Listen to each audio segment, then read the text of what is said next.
Systematically আমি বলবো, প্রথমত আমরা 3টে কমিটি করতে চাচ্ছি, এখন খুব শীঘ্রই অ্যানাউন্সমেন্ট করব।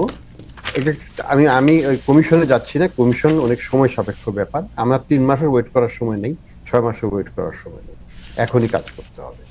আমরা একটা কমিশন করছি, একটা টাস্ক ফোর্স করছি, এই কমার্শিয়াল ব্যাংকগুলোকে কিভাবে রিস্ট্রাকচার করে তাদেরকে আবার নিজের পায়ে দাঁড়ানো যায়, তাদের রুলস রেগুলেশনস এনফোর্সমেন্ট এবং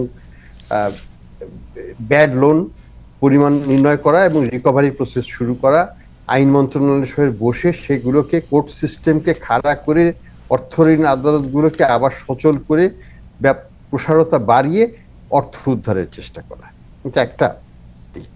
দ্বিতীয় দিক যেটা হচ্ছে টাস্কফোর্সের আরেকটা অংশ, সেটা হচ্ছে এই ব্যাড লোন রিকভারি টাস্কফোর্স।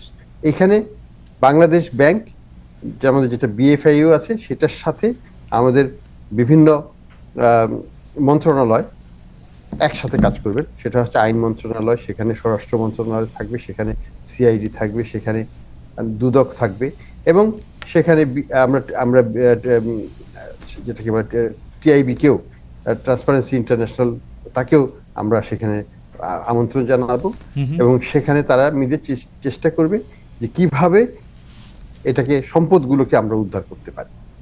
তৃতীয়ত যে কমিটিটা করছি আমি, সেটা হচ্ছে যে বাংলাদেশ ব্যাংককে কিভাবে আরো শক্তিশালী করা যায়।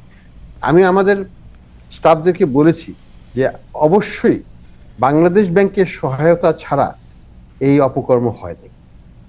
এখানে অবশ্যই আমাদের একটা ভূমিকা ছিল, বাংলাদেশ ব্যাংকের একটা ভূমিকা ছিল, যে ভূমিকাটা গ্রহণযোগ্য নয়, এবং ভবিষ্যতে যেন এটা না হতে পারে সেই জন্য আমাকে অবশ্যই আমাদের নিজের ভিতরেও দেখতে হবে শস্যতে যেন ভূত না থাকে। সেটা শুধু ভূত থাকার কথা নয়, প্রসেসটাকে, সিস্টেমটাকে রিভিউ করে